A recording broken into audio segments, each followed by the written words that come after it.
एक संविधान में एक देश में एक ही कानून चलेगा, तो यहाँ पे दो तरह के कानून की बात की जा रही है कि वक्फ बोर्ड को एक अलग तरीके से उन्हें शक्ति दी गई है। वक्फ बोर्ड अगर किसी जमीन पे अपना दावा करती है तो उसको उसके सबूत नहीं देने पड़ेंगे। जिस जमीन पे उसने दावा किया हुआ है उसको जा करके कोर्ट में उसको ये सबूत देना पड़ेगा कि ये जमीन उसकी है। तो यूसीसी क्यों नहीं लेकर के आता है? लेकिन फिलहाल यहाँ देखिए अब आ रहा हूं मैं उसी देश में। आप कह रहे हैं एक देश के अंदर एक अलग मुद्दा है, उस पे नहीं मुद्दा अलग नहीं है, वो सारे अलग मुद्दे। इस देश को हिंदू राष्ट्र बनाने की बात पूरी सुनिए नियाज, नहीं, इस देश को हिंदू राष्ट्र बनाने की जो लोग कवायद कर रहे हैं वो कभी कामयाब नहीं होंगे। उसके ऊपर ये भी आरोप लग रहा है कि जबरदस्ती धर्म परिवर्तन जैसे भी आरोप लग रहे हैं, तो ये बिल्कुल ही निराधार तो नहीं इस तरीके का अगर कोई आरोप लगा रहा है। नमस्कार, मैं नियाज खान। जैसा कि आपको पता है कि वक्फ बोर्ड का मुद्दा फिलहाल बहुत ज्यादा गरमाया हुआ है, क्योंकि बीजेपी के एक राज्यसभा सांसद है, उन्होंने वक्फ बोर्ड को लेकर के निरस्त करने की उन्होंने मांग कर दी है सदन के अंदर। इसको लेकर इसके बाद से लगातार वक्फ बोर्ड का मुद्दा गरमाया हुआ है और तरह तरह के इल्जाम लग रहे हैं। वक्फ बोर्ड के ऊपर यह कहा जा रहा है कि जबरदस्ती धर्म परिवर्तन करवाने के भी आरोप लग रहे हैं, जबरदस्ती किसी जमीन को कब्जा करने के भी आरोप लगाए जा रहे हैं। और इसके साथ साथ एक तरीके से यह कहा जा रहा है कि वक्फ बोर्ड को एक ऐसी ताकत दे दी गई है जो बिना किसी दलील के, बिना किसी सुनवाई के वो किसी की भी जमीन पर कब्जा कर सकता है, सिर्फ और सिर्फ अपना एक वक्फ बोर्ड का बोर्ड लगा करके। और इसी मुद्दे पर हम बातचीत करेंगे और हमारे साथ स्टूडियो में सैयद जवाद साहब मौजूद हैं, जो कि राजनीतिक विश्लेषक हैं और काफ़ी ज़्यादा कई सारे चैनल्स में, राष्ट्रीय जो चैनल हैं उसमें वो जाते रहते हैं और एक्सपर्टीज के तौर पर हिस्सा लेते हैं। और सैयद जवाद साहब से भी कई तरह के सवाल करेंगे। तो तमाम तरह के सवाल, जैसा कि सैयद जवाद साहब, वक्फ बोर्ड को लेकर के कहा जा रहा है कि वक्फ बोर्ड जो एक ऐसा बोर्ड है जिसे कहीं ना कहीं एक ऐसी शक्ति दे दी गई है जो कि वो वक्फ बोर्ड जो है वो किसी भी जमीन पर वो कब्जा कर सकता है। इस पूरे मामले को पहले तो आप कैसे देखते हैं? देखिए, आपने इसके कई सवालों के अंदर आपके जो हैं कई एक सवाल हैं, तो थोड़ा सा पहले इसको पॉलिटिकल तौर पे देखने की हम कोशिश करते हैं। ये मुद्दा आज से नहीं है, भारतीय जनता पार्टी की तरफ से कई बार इस चीज़ को लेकर के उठाया गया और ये भी बात सच है कि उनके अंदर उनके ज़ाती मफाद भी हैं और सियासत जो है 2024 के अंदर बढ़ रही है आगे। और अभी जो है आपको पता 5 राज्य के चुनाव आए, ख़त्म हुए, उनके नतीजे के बाद जो है भारतीय जनता पार्टी के सामने फिर से एक ध्रुवीकरण का मुद्दा देने की कोशिश करी जा रही है, ताकि जो मूलभूत समस्याएं हैं देश के अंदर उन मुद्दों के ऊपर चुनाव ना हो। जिस तरीके से माननीय प्रधानमंत्री जी और ख़ासतौर पे भारतीय जनता पार्टी ने अपनी मैनिफेस्टोज के अंदर बहुत सी जगह पे वादे करे गए थे, उन वादों को वो पूरा नहीं कर पा रही है। जैसे 2 करोड़ रोज़गार हर साल का वादा करा गया था और इन 9.5 साल में कितना रोज़गार हुआ है वो भी देखने वाली बात है। किसानों की आय 2 गुनी करने की वादा करा था और किसानों के साथ किस तरीके का दुर्व्यवहार जो है, किस तरीके की उनके साथ चीज़ें हुई। और आपको पता हो कि किसान 1 साल तक ठंड में, बरसात में जो है गर्मी के अंदर बैठे रहे, 650 से ज़्यादा किसानों की शहादत हो गई। उस पर केंद्र सरकार का अभी तक कोई भी जवाब नहीं आया। और पहले आप 3 कृषि कानून बिल लेकर के आए, उसके बाद आपने वापस कर लिए। पहले आप लेकर के आए थे कि इससे किसानों का फ़ायदा होगा, फिर आपने वापस लिए। किसानों ने बड़ा ज़बरदस्त तरीके से जो है अपना एक विरोध प्रदर्शन करा और संवैधानिक दायरे के अंदर रह करके प्रदर्शन करा और उसके बाद जो है भारतीय जनता पार्टी ने वापस लिया।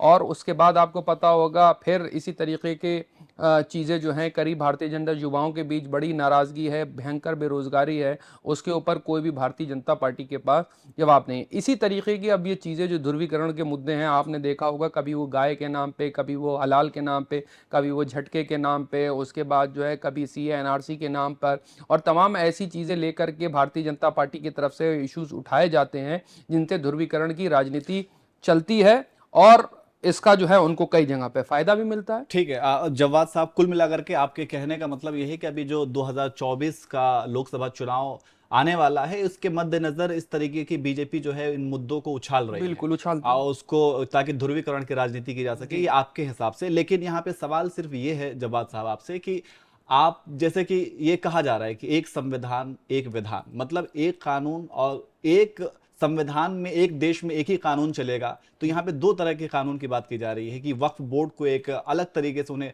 शक्ति दी गई है। और सबसे बड़ी बात यह है कि वक्फ बोर्ड अगर किसी जमीन पे अपना दावा करती है तो उसको उसके सबूत नहीं देने पड़ेंगे। जिस जमीन पे उसने दावा किया हुआ है उसको जाकर के कोर्ट में उसको ये सबूत देना पड़ेगा कि ये जमीन उसकी है। मतलब इस तरीके की शक्ति दी गई है वक्फ बोर्ड को। तो इसे आप कैसे देखते हैं? नहीं, तो अब देखिए, इसमें सवाल के अंदर जो है आपके जवाब भी छुपे हुए हैं। पहली चीज ये है कि एक देश एक विधान एक संविधान की बात आपने कही, तो यूसीसी क्यों नहीं लेकर के आ पाए?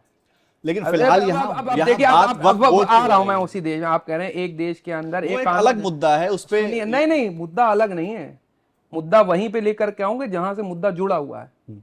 देखिए, इस देश के अंदर सिविल लॉ भी है, क्रिमिनल लॉ भी है, और अगर कोई केस जाता है तो ट्रिब्यूनल के अंदर भी जाता है, उसके लिए भी कोर्ट है, उसके लिए भी जजेस हैं, फैसला देते हैं। आप क्या कह रहे हैं? क्या ये देश संविधान से नहीं चल रहा, या संविधान के अंदर इस देश को नहीं माना जाता है? इस देश के अंदर संविधान मौजूद है, इस देश के अंदर अदालतें मौजूद हैं। आप कह रहे हैं कि नहीं, एक विशेष अधिकार एक विशेष समुदाय को दिया गया है।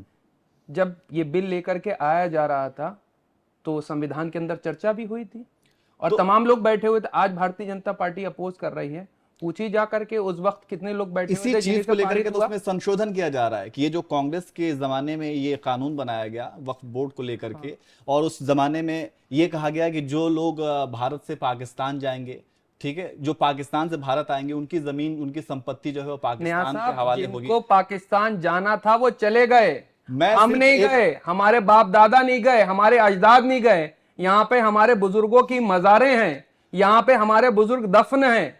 हमने इस सरजमीन को चुना है, हमें किसी ने भेजने की कोशिश नहीं करी। हमारे पास थे ऑप्शन जाने के, लेकिन हमने सरजमीने हिंद को चुना और गांधी जी की बात पे यकीन करा, बाबा साहब भीमराव अंबेडकर के संविधान के ऊपर यकीन करा। लेकिन भारतीय जनता, सुनिए, अब आप सुनिए पूरी बात। भारतीय जनता पार्टी जिस मानसिकता से ग्रसित है वो संविधान को भी समर्थन नहीं करते। बताइए, 52 साल तक नागपुर के कार्यालय में तिरंगा झंडा फहराया गया?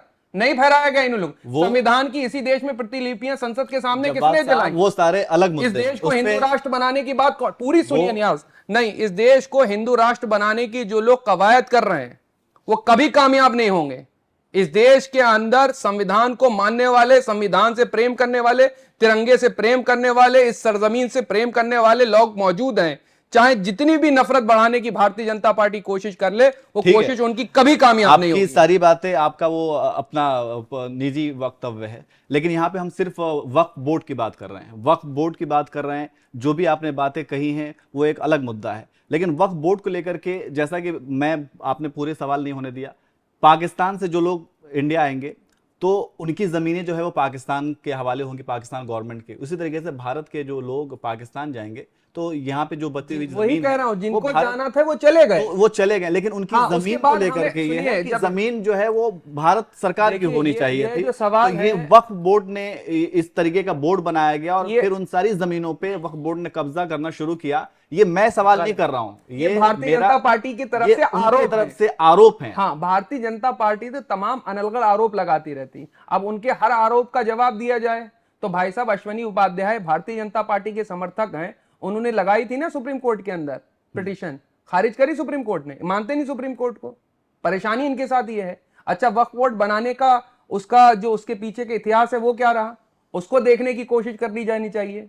क्यों लेकर के आया गया, किस लिए बनाया गया? नेहरू जी आपसे ज्यादा, हमसे ज्यादा पढ़े लिखे थे। उस जमाने के बैरिस्टर, उस जमाने के वकील, सारे पढ़े लिखे लोग सदन के अंदर बैठते थे। आज तो इतने पढ़े लिखे लोग सदन में आपको दिखते हैं क्या? वो तो अनलगल जितनी जो गंदी भाषा जो है वो सदनों के अंदर इस्तेमाल करी जा रही है, जो सड़क छाप लैंग्वेज जो है वो सदनों के अंदर इस्तेमाल करी जा रही है, उनसे क्या तवक्को रखेंगे? देखिए, वक्फ बोर्ड के अंदर जो उसका नियम बना हुआ है वो अल्पसंख्यक कल्याण मंत्रालय के अंदर में आती है। उसका एक मंत्री होता है, उसकी बाकायदा 32 लगभग वक्फ बोर्ड हैं पूरे भारत के अंदर, और उसका एक चेयरमैन नियुक्त होता है 3 साल के लिए, 5 साल के लिए, जब भी उसका। सुन्नी वक्फ बोर्ड अलग है, शिया वक्फ बोर्ड अलग है। और जो लोग चीजें अपनी स्वेच्छा से दान करते हैं, अपनी जो है दिल से दान करने की कोशिश करते हैं, वो हर एक धर्म में है। इसमें आपत्ति क्या है? बहुत सी जगह पे मैं आपको बता दूं, उसका मेरी प्रॉपर्टी है, मैं चाहता हूं इसको वक्फ पे दे दी जाए, ठीक है, इस पे किसी को क्या आपत्ति है? बहुत सी जमींदार लोग हुआ करते तो उन्होंने अपनी जमीनें जो वक्फ में दी, मंदिरों को भी दान में बहुत सी दी, गुरुद्वारों को भी बहुत सी दान में दी, गिरजाघरों को भी बहुत से दानों में दी। अब ये कह रहे नहीं भाई साहब, तीसरी सबसे बड़ी संपत्ति जो है वक्फ बोर्ड की है, तो दूसरी सबसे बड़ी आबादी भी है। लेकिन यहाँ आरोप यही लग रहा है ना हाँ। कि जो जिन लोगों ने संपत्ति दान में दी, जिन्होंने ज़कात के तौर पे जो भी उन्होंने दान में दिया, वो एक तरीके से इस्लामिक पॉइंट ऑफ व्यू से देखे तो उन्होंने ज़कात किया और अल्लाह के राह में उन्होंने वो सब कुछ दान कर दिया। लेकिन उस संपत्ति का मिसयूज करने का आरोप लग रहा है, उसका ये क्या कहते हैं, इलीगल तरीके से कब्जा करने का आरोप लग रहा है। उसके ऊपर ये भी आरोप लग रहा है कि जबरदस्ती धर्म परिवर्तन जैसे भी आरोप लग रहे हैं। तो ये बिल्कुल ही निराधार तो नहीं इस तरीके का अगर कोई आरोप लगा रहा है तो। देखिए अब क्या होगा, अभी आपने इसमें एक नया पॉइंट जोड़ा, धर्म परिवर्तन। धर्म परिवर्तन को लेकर के सवाल का जवाब मांगा गया था सदन के अंदर, क्या जवाब मिला? यही भारत सरकार का एक स्टेटमेंट है। इस तरीके के हमारे पास कोई भी अभी तक तरीके, लेकिन आपने कानून बना दिया, उत्तर प्रदेश में कानून बना दिया आपने। अब कोई अपनी स्वेच्छा से कोई भी रिलीजन में जा सकता है, वो उसकी मर्जी है, जा करके दे, लेकिन उसके ऊपर आप कानून लिया है, ठीक है। लेकिन जब यही सवाल पूछा जाता है तो सवाल का जवाब नहीं होता है। फिर आप ले आए थे कि लैंड जिहाद के नाम से उसको आपने जोड़ दिया, ये भी आपने बात सुनी होगी।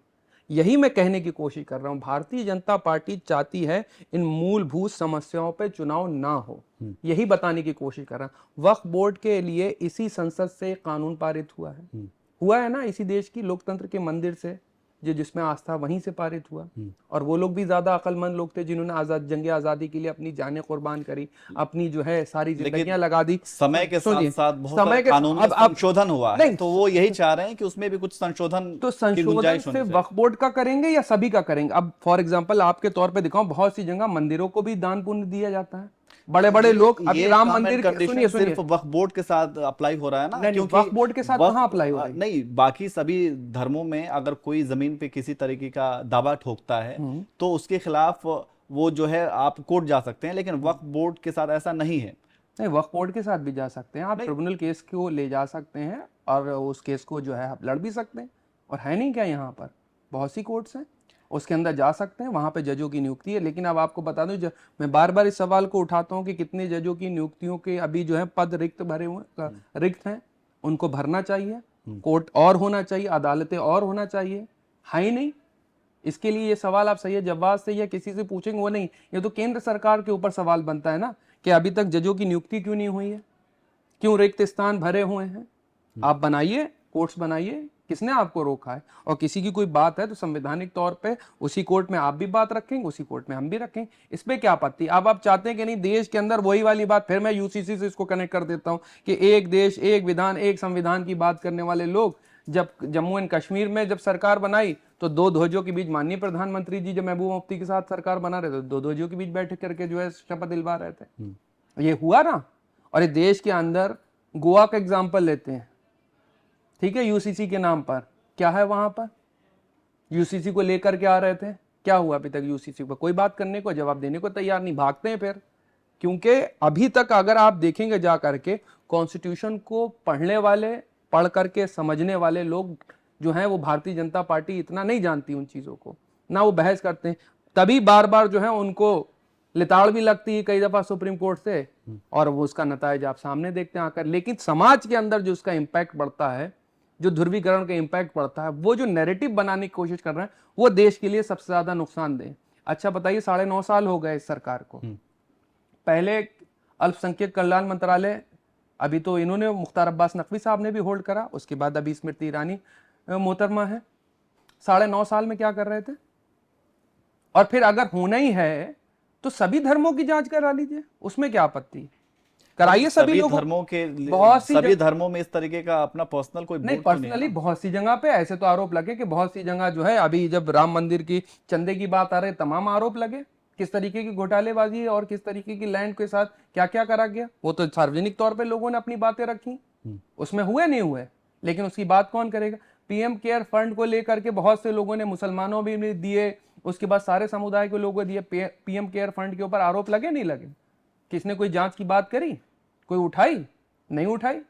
तमाम तरीके के आरोप तो लगते रहते हैं, लेकिन आपको एक मानसिकता से, संकुचित मानसिकता से किसी चीज को देखना है, आपको अपना नैरेटिव चलाना है, आप चाहते हैं कि ध्रुवीकरण की राजनीति हो इस देश के अंदर, तो माफ करिएगा, इस देश की बुनियाद बहुत मजबूत रखी गई है।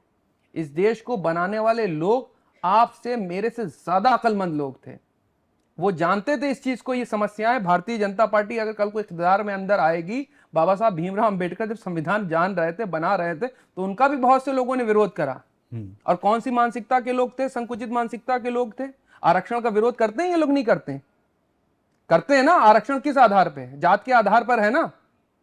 किस आधार है? आरक्षण का आधार जात है साहब, जात है। जात है ना। तो जात का आप जो है एक तरफ तो अपनी माननीय प्रधानमंत्री जी जाति बताते हैं, फिर पोर्टफोलियो जात बता बता करके दिए जाते हैं, फिर कहते हैं हम जात मानते नहीं, जात पात मानते नहीं। चलिए ठीक और है। उसके बाद आरक्षण की समीक्षा करने की जैसी बात करी आपने, आरक्षण इस देश में कब आया? मंडल कमल की राजनीति किसने करी स्टार्ट? वो तो उस वक्त नहीं आया, नेहरू जी नहीं थे ना मौजूद। इस देश में लागू हुआ ना आरक्षण। तो आरक्षण का विरोध कौन लोग कर रहे थे? वो भी कहेंगे संविधान के अंदर जो है इस तरीके की कोई आरक्षण की और या जाति की और इस तरीके की व्यवस्थाओं को देख करके नहीं हुआ। वो जो 10 साल के लिए था और उतने साल के लिए तमाम दलील, जैसी मोहन भागवत साहब ने बिहार के अंदर इलेक्शन के बाद कहा था कि आरक्षण की समीक्षा होनी चाहिए, क्या नतीजे हुए उसके? आज आरक्षण चलिए का कुल समर्थन मिलाकर करते हैं। के देखिए सैयद जवाद साहब का ये कहना है कि ये जो कुछ भी वक्फ बोर्ड का भी मुद्दा फिलहाल छिड़ा हुआ है, ये सिर्फ और सिर्फ 2024 लोकसभा चुनाव को देखते हुए एक ध्रुवीकरण की राजनीति की जा रही है। इसके अलावा इसके पीछे कोई भी फैक्ट नहीं है, कोई भी तथ्य नहीं है। हालांकि जिस तरीके से बीजेपी के राज्यसभा सांसद ने इस तरीके का दावा किया है और उन्होंने ये निरस्त करने की मांग की है, हालांकि वो उनका अपनी निजी मांग है, लेकिन ये क्या 2024 के चुनाव में एक बहुत बड़ा मुद्दा बनकर के उभरेगा और इसका फायदा बीजेपी को कितना मिलेगा, ये भी देखने वाली बात होगी। लेकिन फिलहाल सैयद जवाद साहब का यही कहना है कि ये सिर्फ और सिर्फ ध्रुवीकरण की राजनीति के लिए 2024 के लिए इस तरीके के वक्फ बोर्ड के मुद्दा को उछाला जा रहा है। बहुत बहुत धन्यवाद सैयद जवाद साहब, और फिलहाल इतना ही। नमस्कार।